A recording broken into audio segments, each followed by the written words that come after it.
Final segment of A to Z here on Locked On Sports Atlanta, free on YouTube and wherever you get your podcasts. Search Locked On Sports Atlanta. We'll get to the Braves here and some other NFL reaction from Week 1 in just a moment. But now, time for Shovel of Wisdom.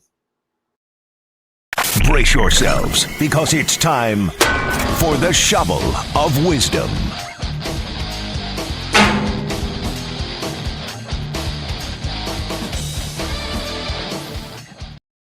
Yeah, you know how we do it every day. We have to whack somebody up shit upside the head for saying or doing something stupid. You can do so on my Twitter account at Mark Zinno. Use the hashtag Shovel of Wisdom.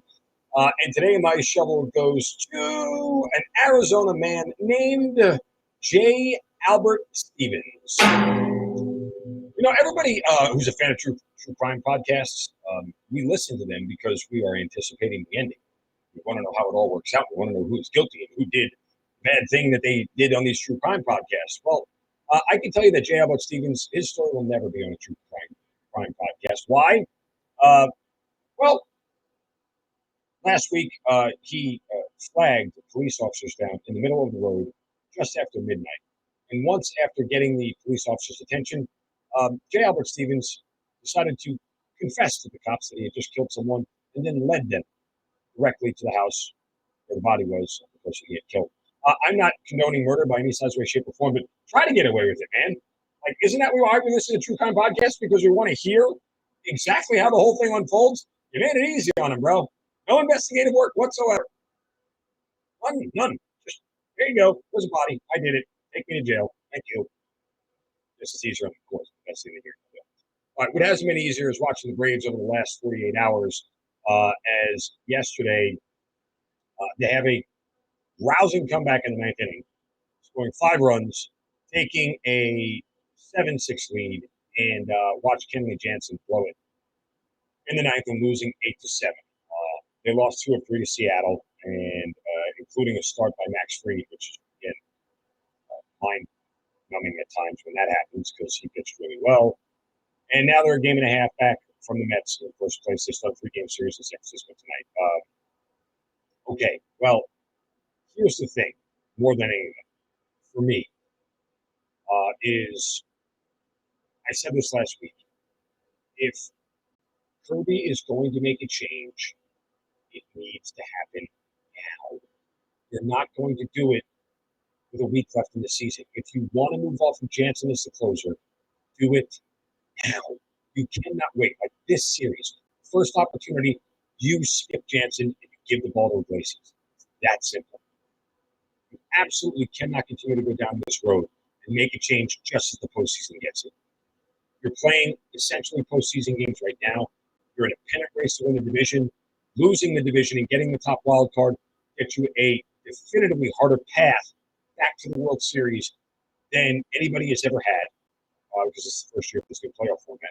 And you 100% need to figure out who your closer is going to be. We all know Kirk. We all know Kirby. We all know one coach. We all know Snitker is loyal to a fault, and it is been his downfall in certain cases, but it's also served him pretty well in others. All that said, you know, if you're going to make a switch, do it. If you're not, if you're willing to accept the consequences if a save is blown in the postseason. Believe it or not, I think the latter is the road that Brian Snitker goes down. I 100% believe he is willing to accept the consequences and will not move off the fence. He's willing to ride it. The other thing I think that needs to be addressed and no one's really talking about is Odorizzi should not get another start the rest of the year. Sorry. There's literally no reason to give him the ball again. Since he's come over, he has been as bad as you can imagine. I mean, literally, he's had one decent start, and that was against the Pittsburgh Pirates. He happens to Pittsburgh Pirates. Other than that, 3 runs, 2 runs, 5 runs, 2 runs, 4 runs. And he's only gotten out of the 5th inning one time. Once. There's literally no reason for him to get another start.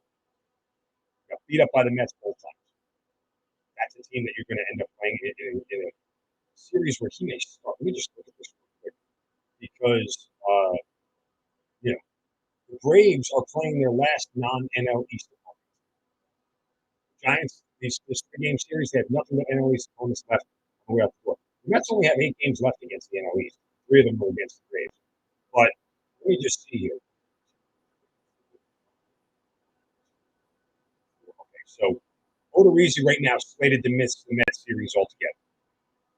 You're asking me who would you start in his place? I don't know. I don't know the answer to that. Spot starts somebody in the bullpen. I don't know what to tell you. Do a bullpen game. There's no reason whatsoever to give Odorizzi the ball. Just not. And oh, by the way, I've talked about this routinely.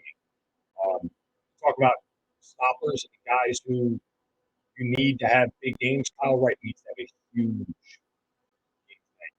game. After the 2 losses that they just took, 100%. This is one where he's got to come up and get his tail off and go out there and really be a stopper for this team. Because losing again tonight while the Mets are taking on the Cubs, especially at Chase Stadium, really, really tough. So, all right. Let's finish up here some quick reactions from week 1 in the NFL, because I think that you can look at across the board, some of these games, and I think some games say one thing about one team, but another thing about another team. I.e., I go to the Dolphins and Patriots right away. I feel like that game says more about the Patriots and how not good they're going to be than necessarily how good the Dolphins could be. The Vikings dismantling the Packers, I think, says more about how good the Vikings really can be, not so much that the Packers are going to be bad. The Texans tying the Colts says more to me that the Texans are underrated than necessarily the Colts are strong. I think there was a lot of that in week 1 that we saw across the board. And for all you people who entered into major survival pools and put the Niners, the Titans, and the Colts out there, you lose.